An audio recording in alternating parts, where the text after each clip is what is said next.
I haven't made a video announcement in a little while, so I figured I was due for one. This week I'm going to talk to you about different charities and what they do. November is Prematurity Awareness Month, and part of that, March of Dimes encourages you to set up your fundraising page. It's very easy. You just go there to the website, and I'll post the links and to get you directed exactly where you want to go. And you set up your fundraising page, you post your story and a few pictures, and then they have all sorts of ways for you to send out emails. You can post your donation page to your Facebook wall, and you can start fundraising right away. A lot of people respond to it very well on Facebook. It's just one of the easiest things to do. If you don't have a lot of time, you can at least do that if you're interested.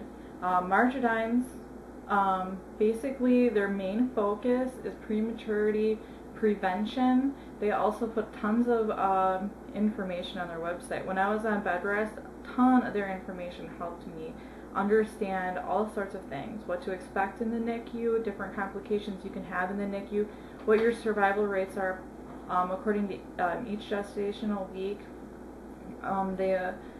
Dr. DeLeo right now is the chairman in Milwaukee for the March of Dimes walk, and one of my favorite things about the March of Dimes is if you are a team captain and you build your own team, which means you get family members and friends to join your team, and they fundraise all together under the same person, so all under the same team name, so you can just collect. It doesn't have to be just what you collect, it can be what all your friends collect, and you put it collectively together. Well, if you're a team captain, they have a conference every year, and it's a little, for us in Milwaukee, we have a little ice cream social, and it's really fun. They have stuff for the kids to do there, and everyone gives a speech. Dr. Julia gives a speech at ours, and there's actually, if you contact them, you can even ask if you can make a speech there, which is kind of nice. I almost did it last year, but then I got so undecided and that I didn't give them an answer fast enough, so they picked somebody else. So maybe I'll try it this year. But okay, so then at the little conference that they put together, at the very end, it's held in like a banquet hall in a hotel, so at the end they give you a discount to the water park inside the hotel, and I take my whole family there and we go have a day out of it, and it's real fun. I love doing that. So even if I go set up a team just to do the walk, and ask people, hey, if you want to walk with me, donate $20, and just so we can go to the conference and have fun. They also gave us free tickets to the circus this year. It's awesome. I mean, you sign up to fundraise and they give you all sorts of free stuff.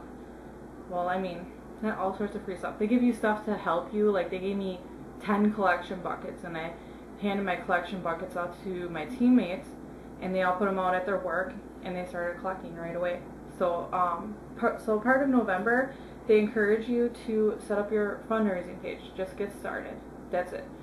So, that's March of Dimes. There's also the TTS Foundation, as we all know.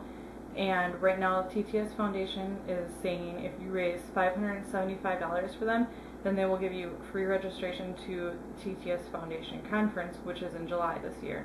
And at the conference, Dr. Julia will be speaking, and there will be the twins doctor from twinsdoctor.com will be giving a speech, and there's also, I believe, a placenta pathologist giving a speech, along with Mary, which is the founder of the foundation, while giving me a speech of giving out tons of information and having a remembrance event. There really is so much about the conference, so I have that actually posted as a blog and an event, so if you want to find more out about that. So there's also Fetal Hope. So TTS Foundation focuses just on TTS. March of Dimes focuses on premature birth prevention and awareness, and then there's Fetal Hope, who does all fetal syndromes, and you can set up a page through Fetal Hope as well and start donating for them if that is what you choose, what you would like to pick. Also, there's a few other charities out there. There's Project Sweet Peas, and Project Sweet Peas, they give out care packages for families in the NICU, and they also give out care packages for baby loss. and what they do is really amazing. You can't set up a fundraising page for them, but you can look and find if they have a program in your local area. And for us,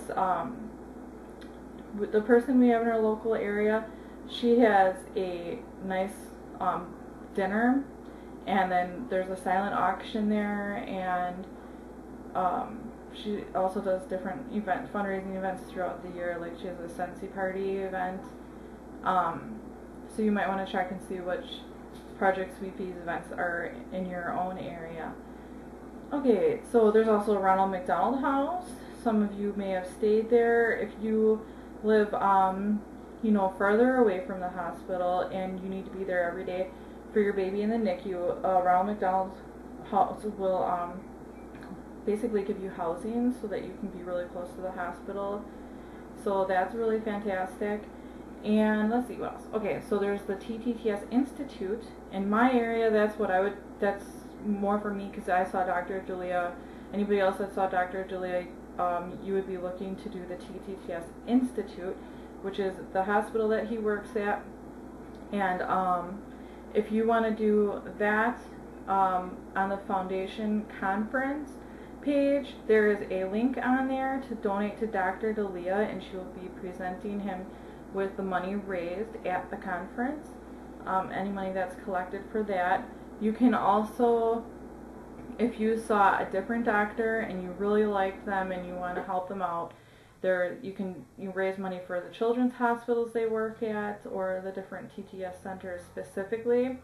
Also another one I have in my area is called the Tyler Lee Memorial, and they do a car show and a bowling event, and they raise money for Dr. Delia. That's just because, I mean, we live in Milwaukee and that's who we saw, so that's why I'm saying that, but I'm sure each one of your doctors in your areas, they probably all do all sorts of different things too. If you wanted to look into some of those things.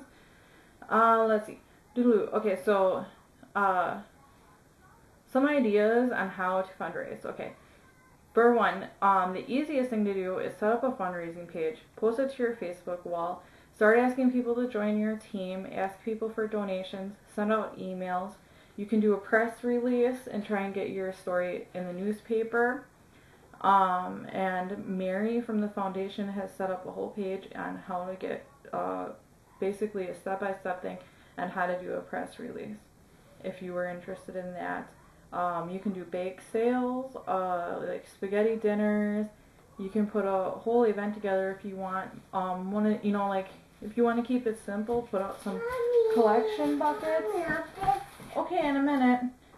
Hold on. You can put out collection buckets at people's work. That's my favorite. And yeah, you can have that. So yeah, you put collection buckets out, ask family and friends for just simple donations. Ask them for, you know, even $1 or $10. It adds up really fast, and you can really make a difference. You can really help out some people. Okay, well, that is all for this week. Oh, I'm sorry. If you are really interested in fundraising, I set up a fundraising group on the site, and we can all, if you would be interested, join the group and discuss our different ideas on how to raise some money for the charity that you really like. And here you go, honey. And we can all get started together, because I think that would be really fun. But if not, one thing you can do right now, set up your donation, your donation page. Post your story out there. Let people know what you're passionate about. So, everybody have a fantastic week, and I will see you next video.